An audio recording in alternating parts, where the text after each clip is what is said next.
The Beatles. The Beatles. The Beatles. The Beatles adalah grup musik asal Inggris yang beranggotakan John Lennon, Paul McCartney, Ringo Starr, dan George Harrison. Grup dengan aliran musik rock yang dibentuk pada 1960 ini digadang-gadang sebagai grup musik terbesar di dunia. Dengan asal nama The Quarrymen pada tahun 1957 dan berubah menjadi The Beatles tahun 1960. Berikut fakta menarik The Beatles. 1. Melakukan 1.400 tur tanpa jeda.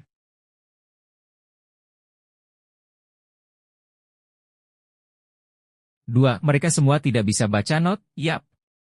Meski sudah menelurkan ratusan lagu, John, Paul, dan George sebenarnya enggak bisa membaca maupun menulis not balok, lol.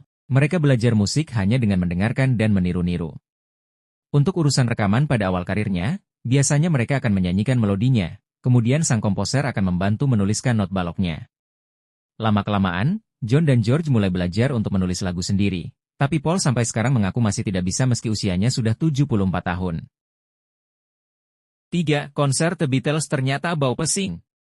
Sejak karir mereka menanjak di tahun 1963, konser The Beatles selalu dipenuhi gadis-gadis muda. Sampai-sampai tempat konsernya dikenal selalu bau pesing, akibat para fans yang terlalu histeris sampai ngompol. 4. The Beatles sempat dibenci umat Kristiani. Pernah dengar skandal, The Beatles lebih populer dari Tuhan? Ya, John Lennon yang mengatakannya di depan media pada tahun 1966. Christianity will go. It will vanish and shrink. We're more popular than Jesus now.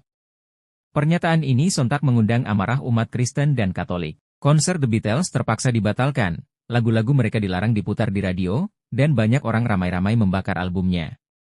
Bahkan pihak Vatikan sampai mengirim peringatan secara resmi.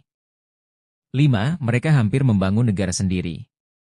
Akibat lelah dengan perang yang berkepanjangan, The Beatles nyaris membeli pulau di pesisir Athena, Yunani untuk membangun komunitas utopia bersama kerabat dan keluarga mereka. Ide ini dilontarkan oleh John Lennon. 6. Lagu Hey Jude dibuat untuk menghibur putra John Lennon. Lagu ciptaan Paul McCartney ini awalnya diberi judul Hey Jules karena ditujukan untuk Julian, putra tunggal John Lennon dengan istri pertamanya, Cynthia. Julian saat itu tengah mengalami masa-masa berat karena orang tuanya akan bercerai, disebabkan oleh skandal perselingkuhan John dan Yoko Ono. 7. Paul McCartney sebenarnya sudah mati? Pada tahun 1966 beredar rumor, Paul is dead. Teori konspirasi ini berawal dari peristiwa kecelakaan motor yang dialami Paul McCartney. Penampilan Paul berubah karena menumbuhkan kumis untuk menyembunyikan luka di bibirnya. Banyak Beatlemania percaya bahwa orang itu adalah Paul alias Foul, fake Paul, seorang body double, sementara Paul asli telah tewas dalam kecelakaan tersebut. Para fans juga mengaku mendengar kata-kata, "I buried Paul," dalam lagu Strawberry Fields Forever, padahal menurut John Lennon ia hanya mengatakan, "cranberry sauce." Saking terkenalnya urban legend ini, komik Batman sampai menjadikannya cover. Itulah fakta menarik dan sekilas sejarah The Beatles yang menurut saya adalah band paling berpengaruh di dunia. Terima kasih. Sampai jumpa di video selanjutnya.